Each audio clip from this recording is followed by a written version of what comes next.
Yine görüşümle başlayan Hıdır yolun çaygansının ağır bizim pelvanlımız özünün gücünü ortadır. Yine pelvanlımız ağır başlaya 4 sanık 1.500.000 manat bayrağında da 8 sanık pelvan şoğa ortasık görüş vermeli. 1.500.000 manat bayrağın var. Gel ortağa gelip uşağın. Kurban'a uşağı ver.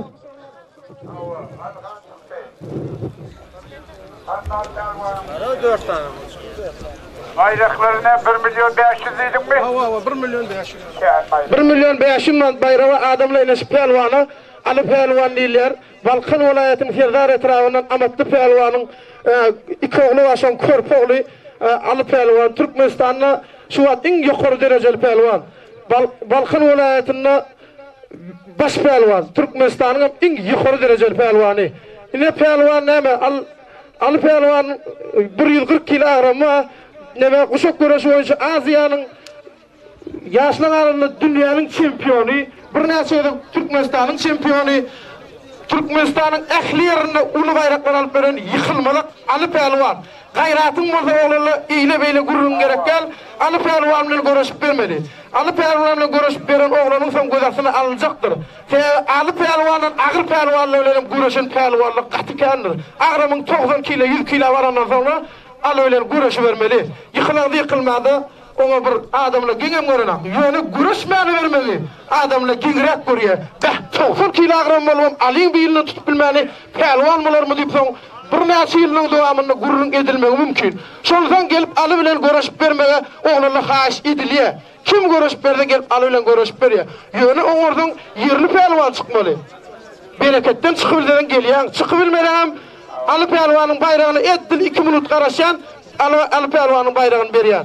Yani görüşüp veren pelvanı son gözasını alacaktır vara. Gelip görüşüp verin vara. Bir yere ağırtman narmanla görüş geçti bollu. O pelvan Ali pelvanı ortada. Ali pelvanını görüşüp bilecek pelvan gelivermeli. Son bakana gerek de vakitim Ali pelvanın pıydasına başlandı. Manat bayrağı var. Gel Ali pelvana.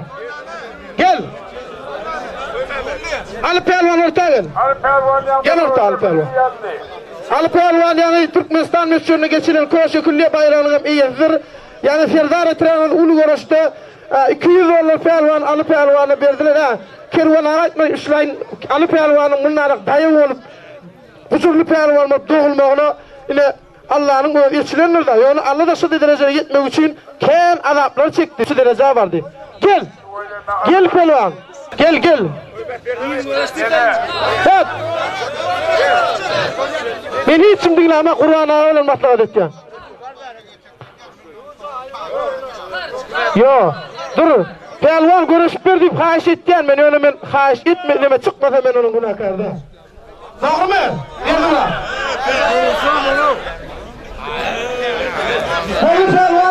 Pelvan berekette. Kazım Pelvan çıktı.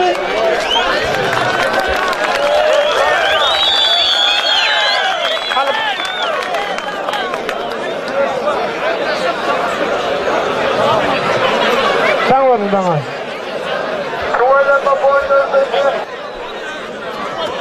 Ali Pelvan yana aytdım. Kazım Pelvan berekettin. Ali Pelvan ay bir bereketli Pelvanlar düreyen yere duru almasın bir Ali Pelvan'a bir karşılık görköleyinip Kazım Pelvan çıktı. Favoriliyim toyunda ayttın bir görüş var. Oylarsan şu oylama, oylarsan.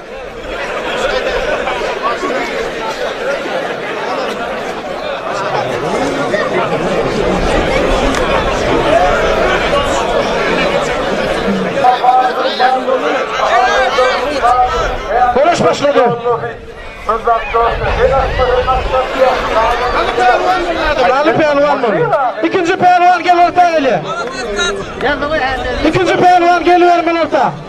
4 tane Pelvan'ın ikinci Pelvan koşup urtaklığına ulaşman ilk medyadayın bilendir.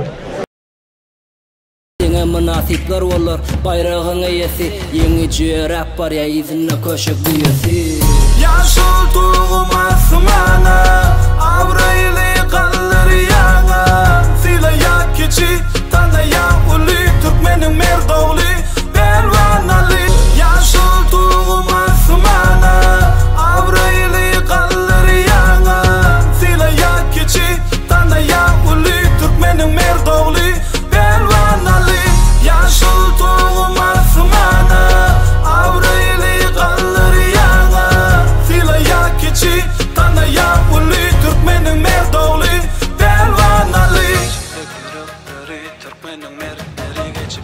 dertleri yeňişe yetmeli. Emişe yetmeli, yeňişe yetmeli.